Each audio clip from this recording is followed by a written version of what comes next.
Hey les musculteurs, j'espère que vous allez bien. Aujourd'hui on se retrouve pour une nouvelle vidéo. D'ailleurs on va entamer une nouvelle série de vidéos dans laquelle je vais vous apprendre comment maigrir, comment perdre du poids, comment perdre du gras en gardant un maximum ou pas sa masse musculaire. Si cette série de vidéos vous intéresse, mettez-moi un gros pouce bleu pour m'encourager et bien évidemment abonnez-vous pour ne plus rien rater.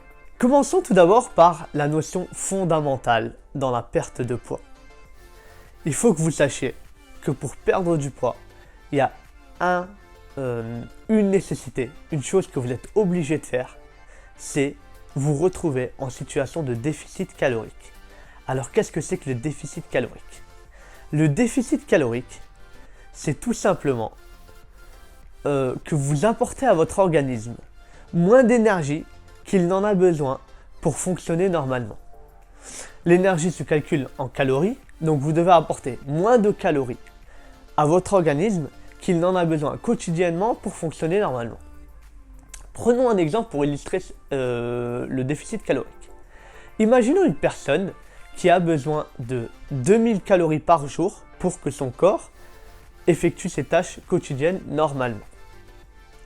Cette personne, s'il apporte à son corps 2000 calories par jour, il est en situation de maintien calorique, c'est-à-dire qu'il ne grossit pas et qu'il ne maigrit pas. S'il apporte à son corps plus de 2000 calories par jour, il va grossir, naturellement. Que ce soit du muscle ou du gras, en tout cas, son poids va augmenter.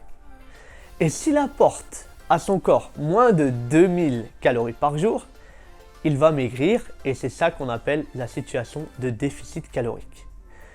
Alors, je ne vais pas m'étaler sur le sujet parce qu'il y a plein d'autres vidéos qui vont suivre, mais il y a quand même des choses que vous devez savoir. Comment est-ce que vous pouvez calculer? Comment est-ce que vous pouvez savoir de combien de calories vous avez besoin quotidiennement?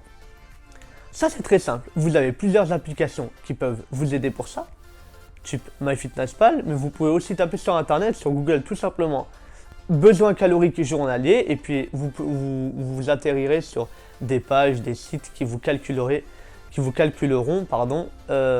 vos besoins caloriques quotidiens selon plusieurs renseignements que vous aurez rentrés. Ça, c'est pour connaître vos besoins caloriques journaliers, mais les apports caloriques, qu'est-ce qu'ils sont? Les apports caloriques, c'est ce que vous mangez tous les jours, tout simplement. Ce que vous mangez, ce que vous buvez tous les jours. Et les dépenses caloriques, il y a le métabolisme dans lequel je parlerai dans une prochaine vidéo. Et bien évidemment, il y a vos efforts sportifs. Pour ceux qui font du sport, tout simplement, une personne qui ferait du sport régulièrement ou qui fait du sport même dans une seule journée va avoir besoin pour cette journée de plus de calories que lorsqu'elle ne fait pas de sport, lorsqu'elle est en période sédentaire. C'est pour cette raison que les régimes alimentaires sont très efficaces sur du court terme, mais ils sont efficaces. Et que faire du sport, ça permet de maigrir. Tout simplement parce qu'on joue sur le déficit calorique. Donc s'il y a une chose que vous devez retenir dans cette vidéo, c'est que pour perdre du poids, vous devez être en situation de déficit calorique. Voilà, c'était tout pour cette vidéo. Si ça vous a plu, laissez-moi un grand pouce bleu. Abonnez-vous pour suivre la série en entier. Et d'ici là, je vous dis, prenez soin de vous. Ciao la team.